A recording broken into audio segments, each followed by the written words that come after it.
expérience, je l'ai vécue quand on était loin d'ici, avant d'arriver au Mans. Mais cette expérience, je l'ai vécue encore il y a quelques jours. Je vais vous raconter d'abord l'expérience. Et après, à la lumière de la parole de Dieu, on ira un peu plus loin. Cette expérience, c'est que c'est parce que nous sommes dans le mois de l'évangélisation. Un jour, avec l'église, on a dit, il faut qu'on aille évangéliser. Un dimanche, après le culte, on est allé dans un parc. Il faisait beau. Dans le sud de la France, il fait souvent beau. Il faisait beau. Beaucoup de familles, nous-mêmes, nous étions là. Et à un moment, bien aimé, je me suis dit, mais on est venu ici pour évangéliser. Je m'approche d'un couple. Bonjour, voilà, je vais commencer à parler à ce couple de l'amour de Dieu. Bien aimé, le monsieur et la dame me disent, ah non, nous, on n'a pas besoin de ce Dieu-là. Nous, on a déjà trouvé notre solution. Clairement comme ça. Nous, on a déjà trouvé une autre voie que Jésus. Bien aimé, cela m'a fait mal. Je vous l'assure. Cela m'a fait mal, je suis resté. Et c'est passé. Mais si je vous raconte cette expérience, c'est parce que dans ces derniers jours, un monsieur assez âgé, un monsieur bien français, hein? Donc si je précise, c'est pour qu'on se dise, c'est assez répandu. Un monsieur, on parle, un monsieur très poli, on parle, le monsieur n'a pas besoin de la bonne nouvelle. Il me dit, non, pour moi, ce n'est pas... Voilà, moi, je sais comment vivre. Moi, voilà, j'essaie, je n'ai pas de besoin. Je suis là, voilà. Je suis resté. Bien aimé, j'ai voulu aborder le problème de l'éternité. Parce qu'un jour, tous nous quitterons cette terre. En voulant aborder le problème de l'éternité, c'est comme si... Le monsieur était âgé, hein? Je me suis dit, monsieur... Et après, je lui ai même dit, mais à un certain âge, on commence plus à penser à quitter cette terre. Mais le monsieur était presque énervé, mais il est resté poli. Il est resté courtois. Non, il me dit, non, lui ne pense jamais à la mort. Et puis un jour, si ça l'attrape, et puis... Voilà. J'ai voulu maintenant savoir si il se sentait quelque part pécheur. Le monsieur a dit, je ne suis pas plus pécheur que tout le monde. En cela, il avait raison. Et le monsieur me dit, oui, mais j'ai fait beaucoup de bien aux gens, voilà, voilà. En fait, il m'a dit qu'il est bon, lui, il fait beaucoup de bien, mais souvent, en retour, il récolte la mauvaise foi des gens, il récolte l'ingratitude. Lui, il est bon. Ce sont les autres qui sont mauvais. Il venait de Paris. Oui, effectivement. Il venait de Paris. Non, en fait, il est venu de Paris, mais il est dans la région depuis pas mal de temps déjà. Hein? Depuis 15-20 ans, il est dans la région. Ok. Je lui ai quand même donné ma carte. Et le monsieur, comme tout le monde, hein, tout bon français, il me dit, je vais à l'église catholique, 1 ou 2 fois par an. Bien sûr, j'imagine, c'est à Noël, peut-être à Pâques ou quand il y a un enterrement, au baptême, voilà. Ok. Je lui ai demandé, je lui ai dit, je peux même, après, vous chercher une Bible. Ah, mais je dois avoir une Bible, mais elle est où votre Bible? Ah, je voulais, à un moment, c'était chez lui. Hein. Le monsieur dit, oh, mais je ne sais pas où elle est, il doit être quelque part. Donc, quelque part. Donc, ça fait longtemps qu'il l'a lu. Vous voyez, bien aimé, pourquoi est-ce que je raconte cette histoire? Je raconte cette histoire parce que dans ce mois d'évangélisation, nous allons sur le terrain. Nous parlons avec des gens et de fois, nous rencontrons, pour ne pas dire un mur, mais de fois, nous rencontrons ce genre de raisonnement. Bien aimé, après avoir prié et demandé au Seigneur ce que je pouvais dire pour ce mois, pendant ce mois de l'évangélisation, parce que comme la semaine passée, je vais encore encourager l'Église à gagner des âmes. La mission principale de l'Église, c'est de gagner des âmes et de les amener à Christ. Alléluia! Amen. Une Église est essentiellement là pour gagner des âmes. J'ai toujours dit qu'il y a deux axes dans notre vision. Et je peux d'ailleurs rappeler, notre vision, là on peut me mettre, ce n'est pas ce qu'on peut nous le mettre, mais nous s'il te plaît, 1 Pierre 2, juste pour parler de notre vision. 1 Pierre 2, parce que comme il est dit dans la Bible, nous sommes des sacrificateurs. Jésus a fait de nous des sacrificateurs. Je vais te le dire. 1 Pierre 2, tu me mets d'abord le 9 et puis tu reviendras au 4. Sinon, tu pouvais inverser. Tu mets d'abord le 9 et puis tu mettras le 4. Non, le 5. D'abord le 9 et puis le 5. Bien aimé, d'abord, voilà. Voyons d'abord. Non, voilà. Je rappelle. Jésus a fait de toi et de moi des sacrificateurs. On appelle sacrificateur celui qui offre les sacrifices. Nous avons été rachetés pour servir Dieu. Nous avons été rachetés pour appartenir à Dieu et ainsi être des sacrificateurs, c'est-à-dire offrir à notre Dieu des sacrifices. Et nous pouvons le faire qu'en Jésus-Christ. D'ailleurs, notre salut n'est qu'en Jésus-Christ. En dehors de Jésus-Christ, pas de salut. On est d'accord? Voilà. Bien aimé, parce que tu es sacrificateur, il y a des offrandes. Donc, il y a des sacrifices, il y a des offrandes. Il y a ce que nous venons offrir à Dieu, ce que nous venons lui donner. Je ne veux pas revenir sur ça. C'est des choses, je profite toujours de l'occasion pour en parler, mais c'est des choses que vous connaissez.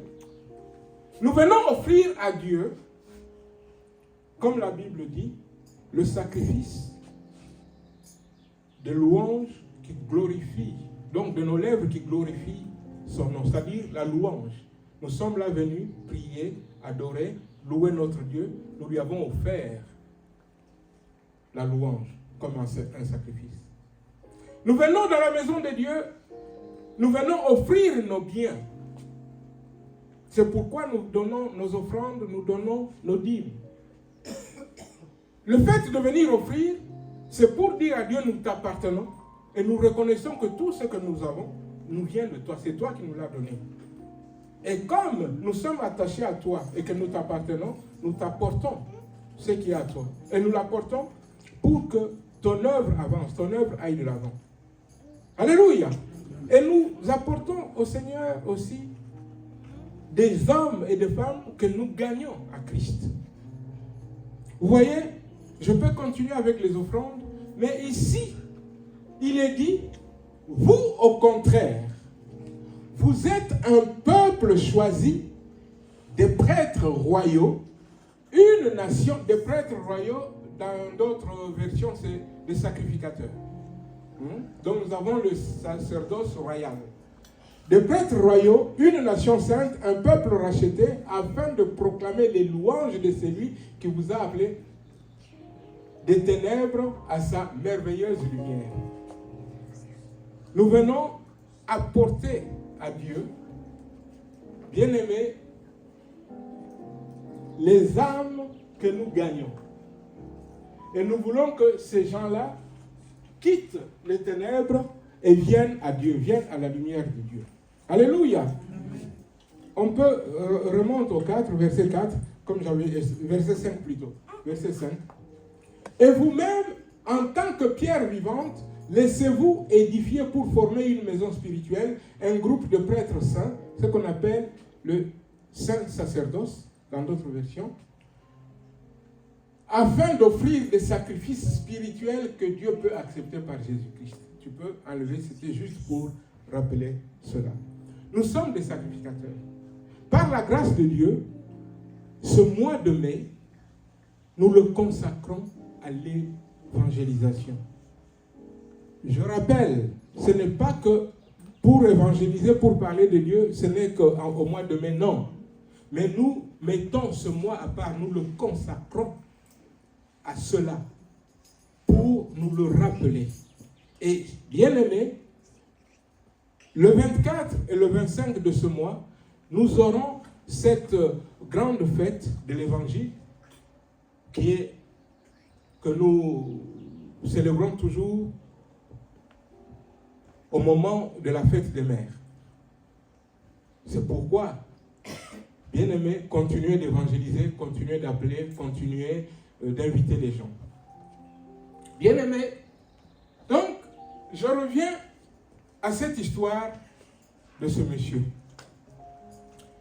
Le monsieur, dans son ignorance, le monsieur, pas seulement dans l'ignorance, mais dans son aveuglement aussi, le monsieur ne savait pas qu'il avait besoin du Sauveur.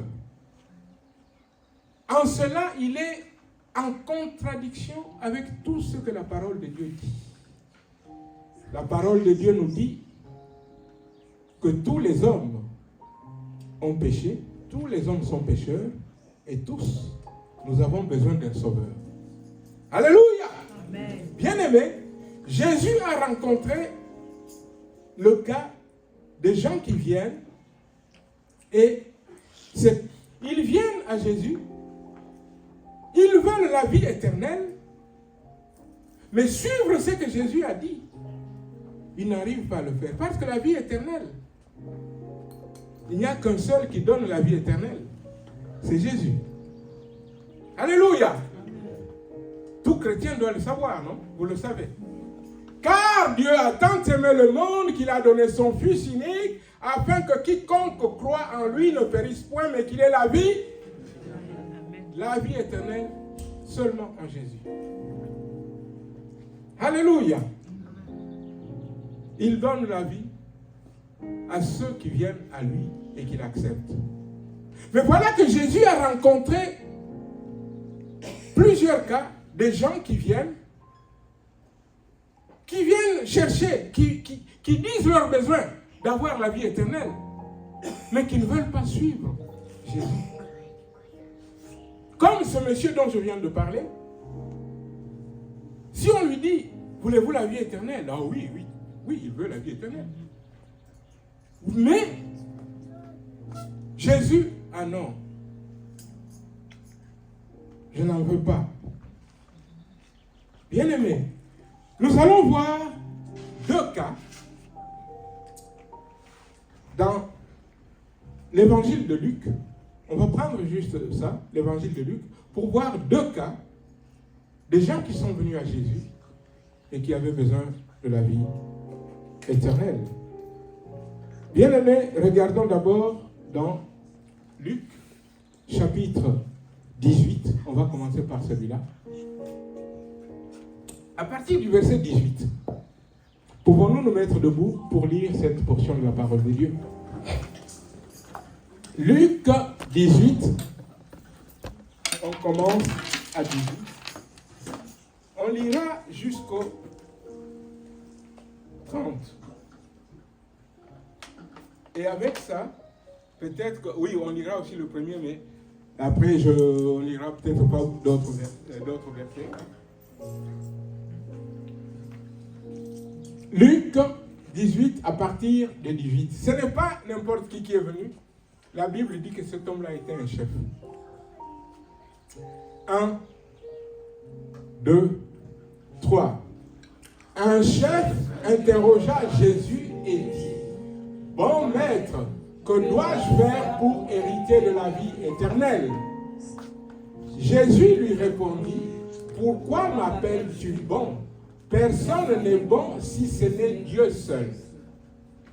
Tu connais les commandements. Tu ne commettras pas d'adultère, tu ne commettras pas de meurtre, tu ne commettras pas de vol, tu ne porteras pas de faux témoignages, honore ton père et ta mère. » 21.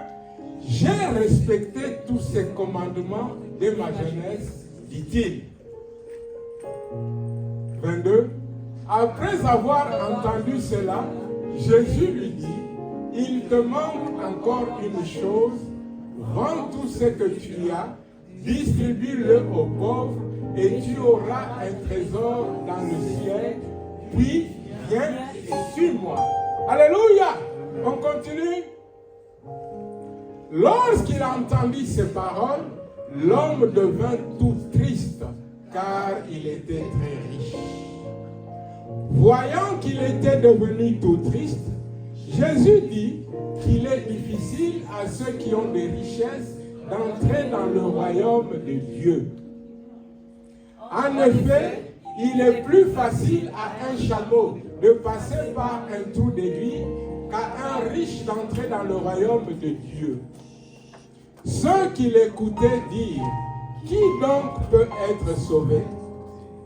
Jésus répondit, « Ce qui est impossible aux hommes est possible à Dieu. » Pierre dit alors, « Voici, nous avons tout quitté et nous t'avons suivi. » Jésus leur dit, « Je vous le dis en vérité, personne n'aura quitté à cause du royaume de Dieu sa maison ou sa femme, ses frères, ses pères ou ses enfants, sans recevoir beaucoup plus dans le temps présent et dans le monde à venir la vie éternelle. » Amen.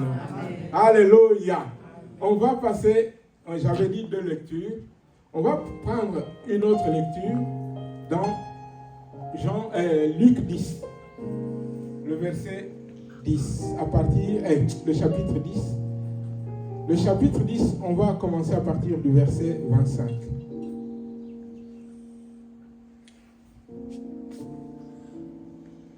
Un, 2, 3. Un professeur de la loi se leva et dit à Jésus pour le mettre à l'épreuve, « Maître, que dois-je faire pour hériter la vie éternelle ?» Jésus lui dit, « Qu'est-il écrit dans la loi? Qui lis-tu » Il répondit, « Tu aimeras le Seigneur ton Dieu de tout ton cœur, de toute ton âme, de toute ta force et de toute ta pensée, et ton prochain comme toi-même. » « Tu as bien répondu, lui dit Jésus, fais cela et tu vivras. » Mais lui, voulant se justifier, dit à Jésus, « Et qui est mon prochain ?» Jésus reprit la parole et dit, « Un homme descendait de Jérusalem à Jéricho. Il tomba entre les mains de brigands qui le dépouillèrent, le rouèrent de coups et s'en allèrent en le laissant à moitié mort. » Amen. On peut s'arrêter là. Parce que nous connaissons cette histoire. L'histoire de celui qu'on appelle le bon samaritain. Alléluia. Bien-aimé, peux-tu reprendre au début? Bien-aimé, regardez. Dans ces 2 cas, le docteur de la loi, dans d'autres versions, il est docteur de la loi. Ici, on dit professeur ou enseignant, ce qui est tout à fait la même chose. Bien-aimé, il vient à Jésus, il lui pose la question, « Maître, j'ai besoin de la vie éternelle. J'ai besoin de la vie éternelle. Que dois-je faire pour hériter de la vie éternelle ?» Que fait Jésus? On passe. Jésus lui dit, « Qu'est-il écrit dans la loi? Qui lis-tu » Alléluia. Alléluia. Bien-aimé, vous allez sur le terrain. Vous allez rencontrer quelqu'un pour qui ce que vous venez lui apporter n'est pas à ses yeux une bonne nouvelle. Parce que l'évangile, c'est une bonne nouvelle. Quand nous allons évangéliser, nous allons apporter une bonne nouvelle. Alléluia. La bonne nouvelle du salut de Dieu en Jésus-Christ. Tout le monde est pécheur. Si tu acceptes Jésus, l'ardoise est effacée, Dieu te déclare saint, tu es sauvé, tu as la vie éternelle. Vous voyez bien aimé. Et comme je l'ai dit, les gens qu'on rencontre souvent sur le terrain,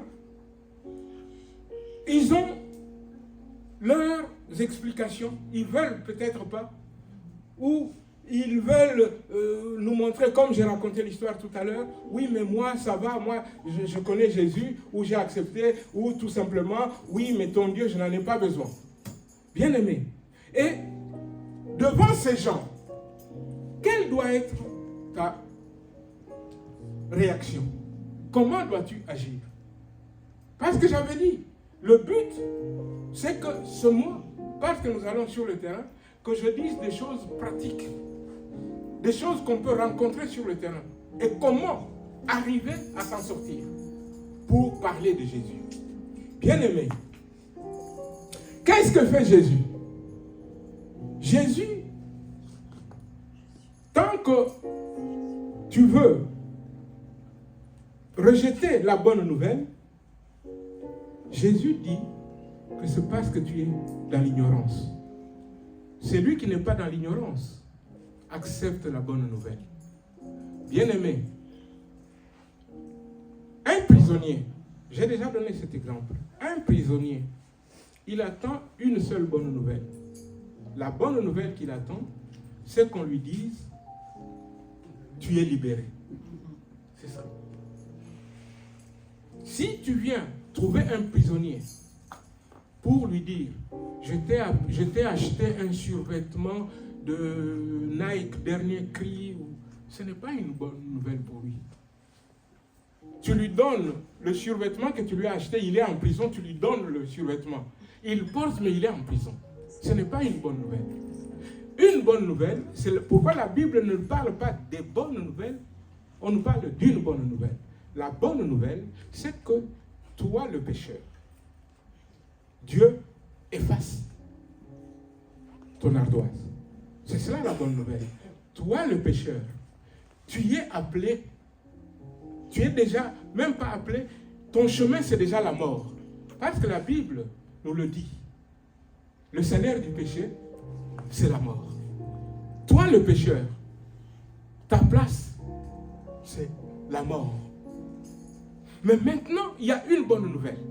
La bonne nouvelle, c'est qu'il y a quelqu'un qui a payé pour toi. Il y a quelqu'un qui est allé à la croix pour toi. Et si tu acceptes cela, si tu acceptes, tu viens à lui. Si tu l'acceptes comme sauveur et comme ton Seigneur, le sauveur, c'est celui qui m'a racheté. Et le Seigneur, c'est le maître de ma vie parce qu'il m'a racheté.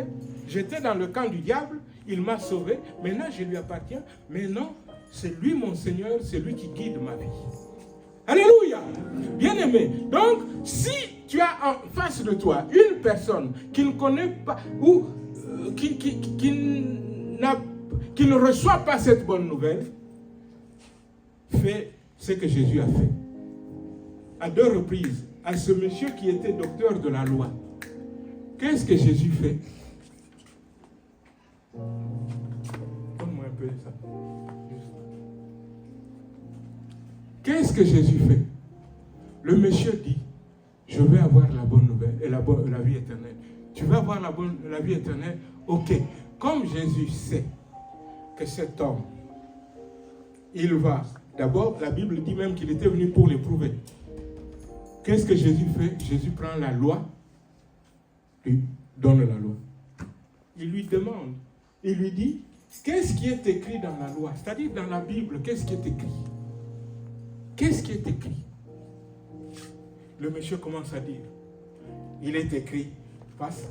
Il répondit, tu aimeras le Seigneur ton Dieu, de tout ton cœur, de toute ton âme, de tout... le monsieur commence la litanie. Il dit, il est écrit ceci, il est écrit cela, il est écrit. En plus, le monsieur était un docteur de la loi, c'est-à-dire il enseignait cette loi en Israël. La vie éternelle, tu veux résister? Tu ne veux pas venir à Jésus? Jésus te montre la loi. Parce que la loi, la Bible déclare que la loi est un précepteur qui nous conduit à Christ. La loi est un pédagogue. La loi nous a été donnée pour nous révéler que nous sommes perdus, que nous sommes pécheurs. La loi, si quelqu'un résiste à l'évangile, présente-lui la loi. Je vais revenir à ça. On a lu tout à l'heure celui qu'on appelle le jeune homme riche, l'autre histoire qu'on a lue, de Luc 18. Luc 18, pareil. Et là, Jésus va directement lui dire la loi. La loi que ce monsieur-là connaît très bien. Luc, et un chef interrogea, Luc 18, un chef interrogea Jésus et dit, bon maître, que dois-je faire pour hériter la vie éternelle? Vas-y, Jésus lui répondit, pourquoi m'appelles-tu bon? Personne n'est bon si ce n'est Dieu. Parce que si tu viens à Jésus en l'appelant bon, c'est que tu reconnais ipso facto qu'il est Dieu. Si tu reconnais qu'il est Dieu, tu n'as pas à résister devant lui. On passe. Tu connais le commandement. Jésus, qu'est-ce qu'il fait? Il lui présente la loi. Tu connais le commandement. Tu ne commettras pas d'adultère. Tu ne commettras pas de meurtre. Tu ne commettras pas de vol. Tu ne porteras pas de faux témoignages. Honore ton père et ta mère. Tu connais les commandements, oui ou non? Oui, Seigneur, je connais les commandements. Et que dit Jésus après? Il dit à Jésus, bon, tu as déjà enlevé, c'est pas grave. Bien aimé, cet homme qui est venu, Jésus, pourquoi il lui montre la loi? Tout comme au premier, Jésus, pourquoi il lui montre la loi? Parce que la loi est comme la lumière. Pas est comme, la loi est la lumière. La Bible déclare, ta parole est une lampe à mes pieds et une lumière sur mon sentier. Donc le fait que Jésus présente la loi, tu es là, tu te vois. La Bible est un miroir. Tu te vois. Et parce que tu te vois, tu vois effectivement que tu ne peux pas être sauvé. La loi n'est pas donnée pour sauver les gens. La loi est donnée pour amener les gens au pied du Sauveur. Alléluia. Prends Galates. Galates 3. On regarde le 24. Que dit la Bible? Galates 3. Galates 3. Si tu le mets avant Galates 3, j'ai dit.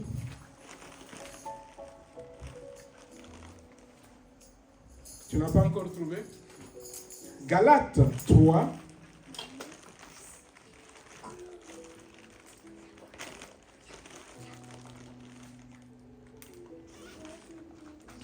Non, j'ai dit 24. Galates 3, 24.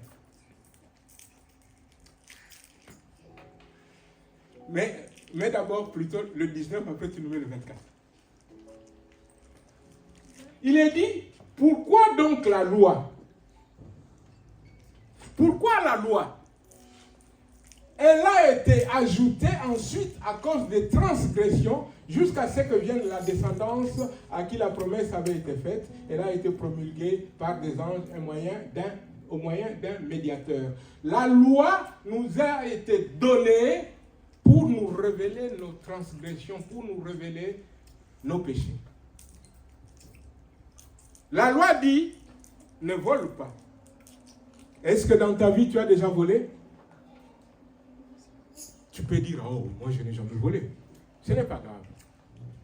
Mais seulement, il est dit aussi que quand tu as désobéi à un seul commandement de la loi, tu as désobéi à tout. Tu n'as peut-être jamais volé, Mais dans ta vie, as-tu déjà convoité quelqu'un d'autre? As-tu déjà convoité la femme d'autrui? Le mari d'autrui? Si tu l'as déjà fait, tu as désobéi. Ah, mais moi je n'ai jamais convoité la femme de quelqu'un. C'est bien. Moi je n'ai jamais volé. C'est bien. As-tu déjà injurié quelqu'un? Non, moi je n'injurie personne. On passe. Bien-aimé, as-tu déjà haï quelqu'un dans ton cœur? La Bible dit, Jésus a dit, celui qui a haï est un meurtrier. Tu n'as peut-être jamais pris un couteau pour tuer quelqu'un, mais à partir du moment où tu as manqué d'amour dans ton cœur, Jésus déclare, tu es meurtrier. Meurtre. Tu es un tueur. C'est ça. Tu es meurtrier. Vous voyez? Regardons d'abord dans Jacques 2. Jacques 2, on va prendre ce verset. Voilà, Jacques 2, le verset 10. Jacques 2, le verset 10. Qu'est-ce qu'il est dit? Qu'est-ce qu'il est dit? C'est ce que je venais de dire. Mais il faut toujours regarder la parole.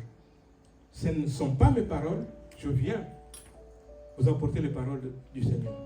Il est dit, Jacques 2, 10. De fait, la personne qui obéit à toute la loi, mais qui pêche contre un seul commandement, est en faute vis-à-vis de l'ensemble. C'est-à-dire, je n'ai jamais menti, mais j'aime pas quelqu'un. J'ai désobéi à toute la loi. Et quand vous mettez quelqu'un devant cela, nul sur la terre ne peut dire « je n'ai jamais péché ». Alléluia. Tu n'as jamais volé. Mais d'ailleurs, même quand on parle de voler,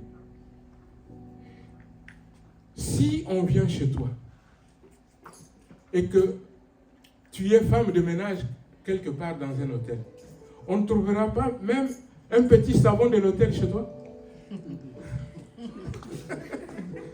On le trouvera, non? C'est le patron qui te l'a donné? Non.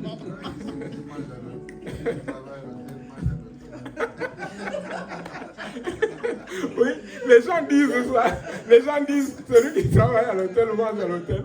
Il ne s'agit pas de l'hôtel, il s'agit de l'hôtel pour dire l'hôtel de Dieu. Bon, on passe. Voilà. Bien-aimé. Bien-aimé. Est-ce que quand tu déclares tes impôts, tu déclares vraiment tout de tout?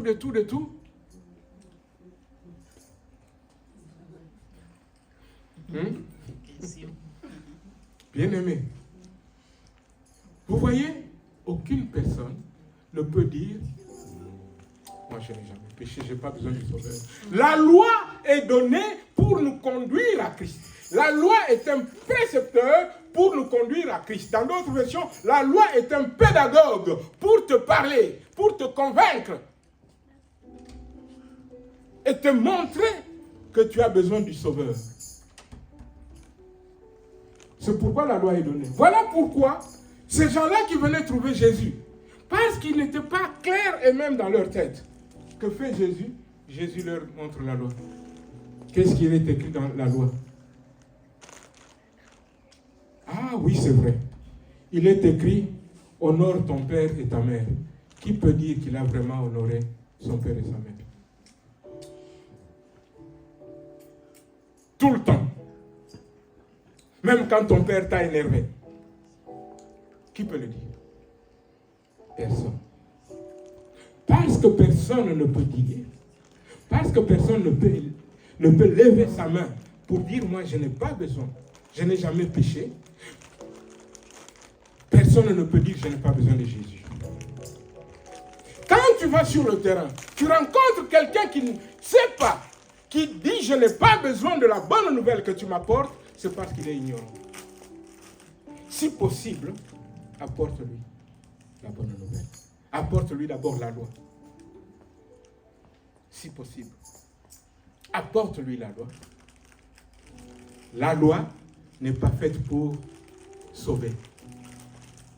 La loi ne sauve personne. La loi te révèle tout simplement toutes tes bêtises. La loi est là pour te révéler que tu es un homme perdu. Et si tu es un homme perdu, tu as besoin d'un sauveur. Parce que tu ne peux pas te sauver toi-même. Alléluia! Voilà, bien-aimés. Je nous dis tout cela pour qu'en allant sur le terrain, qu'en parlant, quand tu parles avec quelqu'un qui veut étaler son ignorance, qui veut étaler même sa rébellion vis-à-vis de Dieu, quelqu'un, une créature qui n'a pas besoin d'un créateur, de son créateur, est une créature perdue. Alléluia. Tu vas sur le terrain. On est là pour témoigner de l'amour de Dieu. L'amour de Dieu, c'est que lorsque nous étions encore pécheurs, Christ est mort pour nous. Alléluia. L'amour de Dieu, c'est que Dieu a tant aimé le monde qu'il a donné son Fils unique pour que celui qui croit soit sauvé. L'amour de Dieu est là. L'amour de Dieu est là. Quelqu'un qui ne veut pas de l'amour de Dieu, il peut même penser qu'il est libre. Il est esclave du diable, qui le voile, qui bouche ses oreilles pour qu'il n'entende pas la bonne nouvelle. Je reviens. Je vous dis tout cela pour que sur le terrain, quand vous rencontrez ce genre de cas, que vous sachiez qu'il faut leur montrer la loi. Bien sûr, sur le terrain, tu ne vas pas dire « Oh, monsieur, attendez, je prends la Bible, monsieur, regardez. » Non, non. Il n'a pas le temps de regarder avec toi. Et sinon, il va même te dire « Oui, mais c'est ta Bible. » Non. Montre-lui, parce que sa propre conscience l'accuse. Quand tu as fait un péché, ta propre conscience t'accuse.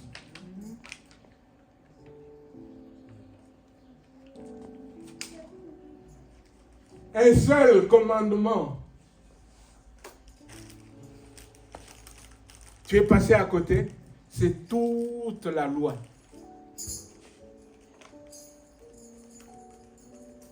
Tu es pécheur. Tu n'as jamais menti parce que tu es pécheur. Tu es coupable devant Dieu pour toute la loi. Parce que tu es coupable et que tu ne peux pas te sauver, tu as besoin de venir au pied du Seigneur. Quand tu parles donc avec la personne, essaie de lui montrer que tous, nous sommes pécheurs. Mets toi-même, toi en premier. Ne dis pas comme si toi tu n'es pas pécheur. Nous sommes des pécheurs rachetés. Nous sommes des pécheurs sauvés. Mais nous sommes des pécheurs. Et tant que nous vivons sur la terre, nous allons pécher. Alléluia. Même celui qui est enfermé dans sa maison toute la semaine sans voir quelqu'un, il pêche par ses pensées, par ce qu'il voit, par ce qu'il entend. Tous nous sommes des pécheurs. Et quand tu as affaire à cet homme-là, parle-lui, mais sachant ce que tu es en train de lui dire, sachant qu'il doit saisir qu'il est pécheur. Un pécheur, il y a la sentence, c'est la mort, le salaire, c'est la mort. Et tout ça, ce n'est pas seulement que pour les Juifs. ce n'est pas seulement que pour les chrétiens. C'est pour toute créature. Sinon Dieu n'allait pas juger les gens du monde. Vous voyez ce que je veux dire? Sinon Dieu allait dire, mais eux, ils ne connaissent pas la loi. Moi, je ne juge que les chrétiens. Non, non, non, non, non. Quand tu quittes cette terre, tu as en face de toi le juge à qui tu dois rendre des comptes. C'est le Seigneur en personne.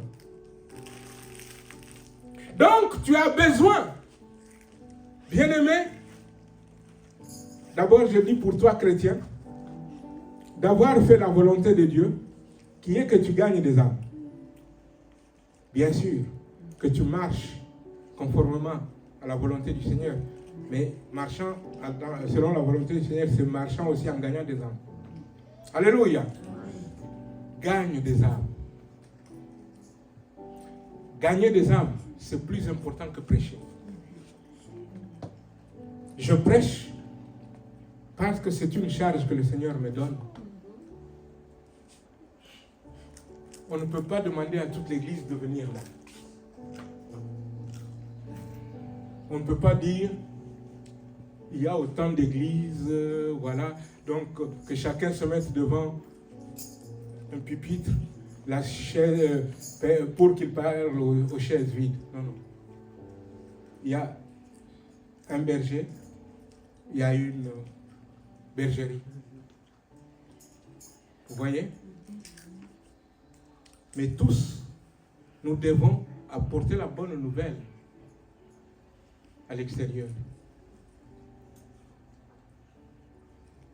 Bien-aimés, en descendant sur le terrain, ne soyons pas condescendants. N'allons pas en gonflant la poitrine comme nous, on est bien. Vous les pécheurs, on vient pour vous sauver.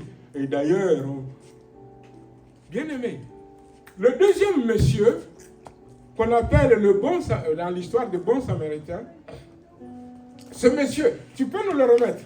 C'est dans, celui-là, c'est Luc 18, hein? C'est ça, non? Luc 18 à partir de... Non, c'est Luc 10 plutôt. 10 à partir de 25.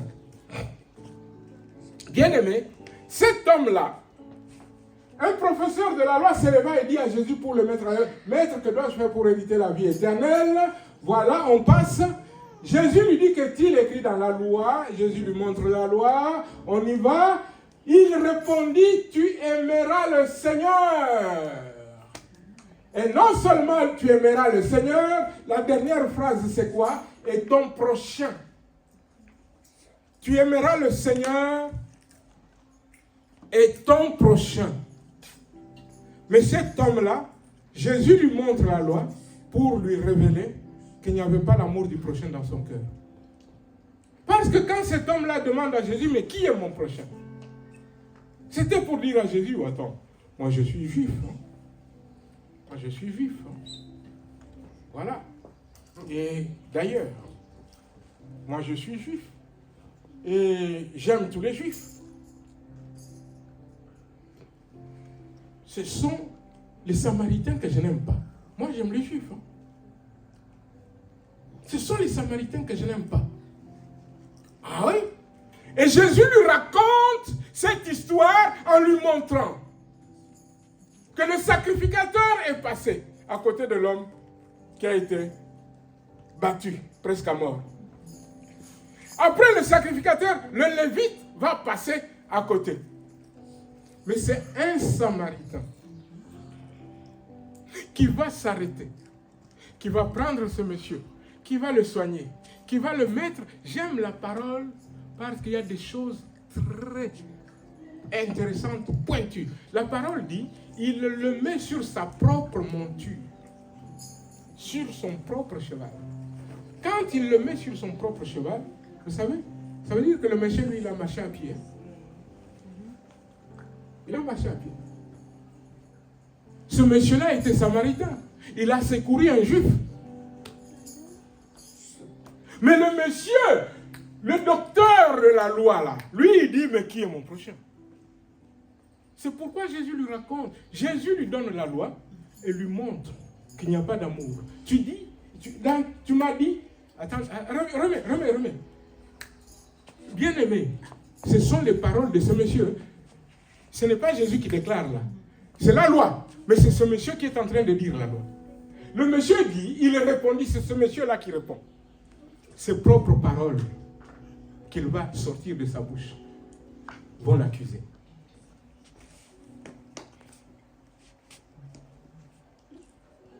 Tu rencontres quelqu'un qui résiste. Montre-lui la loi. S'il rejette la loi, c'est son problème. Mais le but de la loi que tu lui montres, c'est pour qu'il découvre qu'il est pécheur. Et quand il découvre qu'il est pécheur, et que la sentence du péché c'est la mort, il aura besoin d'un sauveur. C'est lui-même qui doit venir auprès du Seigneur. Seigneur, je capitule, Seigneur, j'ai besoin de toi. C'est lui qui capitule ainsi, il reçoit la vie éternelle. Alléluia. C'est lui qui capitule ainsi. Seigneur, je reconnais, moi je suis pécheur. Je reconnais que la mort est là. Seigneur, je te remercie parce que je sais que c'est toi qui as payé cela. C'est toi qui as payé cette dette. Seigneur, vraiment, merci. Il est venu au pied de Jésus, il a reconnu. Et il a la vie éternelle. Alléluia. Alléluia. Bien-aimé. Vous voyez, je vais vous dire des choses que j'ai écrites parce que c'est cette nuit que je les ai écrites, mais là je parlais avec mon cœur. Permettez-moi de vous lire ce que j'ai écrit, parce que ce que j'ai écrit, j'avais écrit plusieurs autres passages, mais je ne vous ai je parlais avec ce que j'avais. J'ai dit, pourquoi Jésus les expose-t-il à la loi, ces deux messieurs-là, afin que leur bouche soit fermée.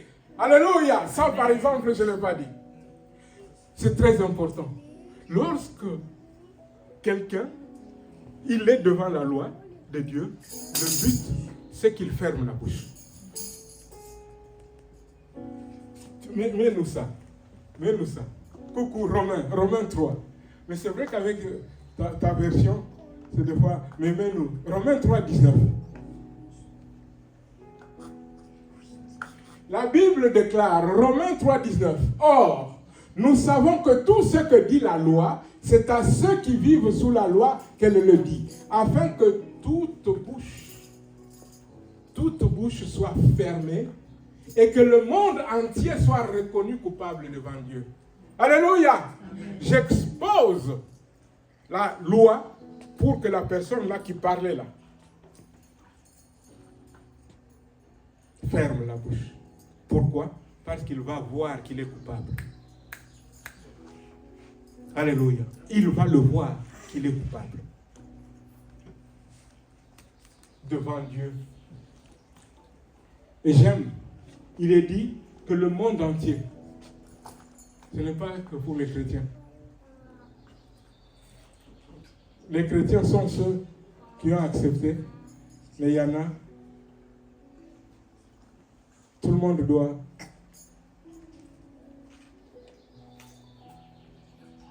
La loi est faite pour nous amener à Christ, on l'a dit.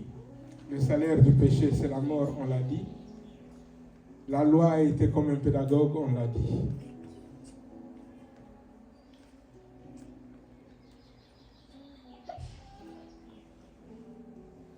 Bien-aimés, nous allons sur le terrain pour que les hommes que nous rencontrons comprennent qu'ils doivent fuir la colère à venir. Le pécheur, il y a la colère de Dieu qui est là, qui plane. C'est la colère à venir. Tu roules peut-être dans des plus belles voitures qui soient. Tu as peut-être la meilleure santé qui soit. Tu as peut-être le meilleur travail qui soit. Mais parce que tu es pécheur, la colère de Dieu est sur toi. Si tu viens à Jésus, c'est cette colère-là qui a été sur lui. Toi, tu en es dégagé. Mais si tu refuses de venir à Jésus, la colère reste sur toi et elle va te frapper. Et c'est la colère de Dieu.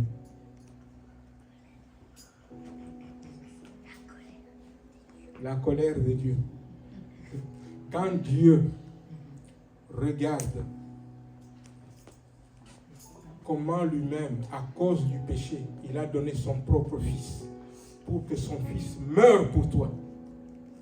Et que toi, tu rejettes son fils, la colère de Dieu, tu peux l'imaginer.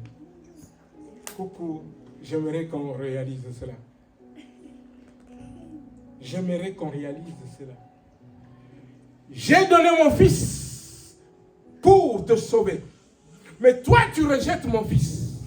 Si j'ai donné mon fils, c'est parce que tu as péché. Ce n'est pas mon fils qui a péché. Mon fils est Dieu. Voilà le raisonnement de Dieu. Mon fils est Dieu. Mais je l'ai donné pour te racheter toi. Mais si toi, tu rejettes mon fils, imaginons tout simplement la colère de Dieu qui va s'abattre sur nous. Imagine la colère de Dieu. Et quand tu comprends cela, tu vas venir au pied de Jésus.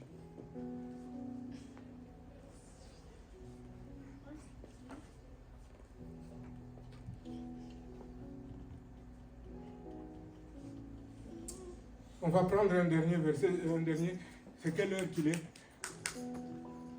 J'avais encore le temps, mais comme je sais que la semaine prochaine, on parlera encore de l'évangélisation. Vous voyez, aujourd'hui, c'était pour parler à nous qui allons évangéliser. Nous rencontrons des choses. Nous avons vu ce que Jésus a fait. Je voudrais maintenant qu'on lise. Qu'on lise Marc 1, le 15. Marc 1, verset 15. Alléluia. Alléluia. Voilà ce que le Seigneur dit. Et voilà le Seigneur qui veut que tout homme se repente. J'ai toujours dit pour que chacun visualise cela. La repentance. L'amour de Dieu me saisit. Je comprends que je suis en train de marcher loin de Dieu, dans la direction opposée de celle de Dieu. Je réalise l'amour de Dieu. Je déteste le péché qui m'amène à la mort. Je fais demi-tour, je repars vers Dieu. Voilà, c'est cela la repentance. Jésus dit, le moment est arrivé et le royaume de Dieu est proche. Changez d'attitude et croyez à la bonne nouvelle. Changer d'attitude, c'est cela la repentance. Repentez-vous. Repentez-vous et croyez. Voilà ce que nous attendons de tous les pécheurs du monde. Qu'ils se repentent, qu'ils reconnaissent leur misère. La misère que la loi a déposée devant leurs yeux. Qu'ils reconnaissent leur misère. Qu'ils aient besoin d'un sauveur. Qu'ils viennent à Jésus. Qu'ils demandent pardon pour tous leurs péchés. Et qu'ils acceptent le Seigneur qu'ils croient. Changez d'attitude et croyez. Voilà ce que nous attendons de tous les pécheurs. C'est lui qui fait cela. Il a la vie éternelle. Il est sauvé. Parce que il s'est repenti et il a cru à la bonne nouvelle que par le sacrifice de Jésus, lui, il est sauvé. Alléluia! Alléluia! Oh, bien-aimés, nous allons prier. Vous voyez, aujourd'hui, c'était un message plus tourné pour aider chacun de nous à cela. On va se mettre debout, on va prier. On va prier pour dire au Seigneur, me voici, Aide-moi à être ce gagneur d'âme. Aide-moi, Seigneur Dieu de gloire, par ton esprit, Seigneur, que je puisse parler aux gens et que le Saint-Esprit puisse les convaincre de péché, de justice et de jugement. Tu as besoin du Seigneur, que le Seigneur te soutienne. Bien-aimé, élève la voix. Élevons nos voix. Alléluia, alléluia, alléluia. Prions. Élevons nos voix. Alléluia, prions. Alléluia. Élève la voix, prie. Prie, prie. Que le Seigneur t'aide. Alléluia, sur le terrain. Alléluia, alléluia. Par son Esprit Saint. Que le Seigneur t'aide à gagner des âmes. Que le Seigneur t'aide. Alléluia, alléluia. Tu as besoin de cela. Alléluia, alléluia. Viens à notre secours. Viens à notre secours.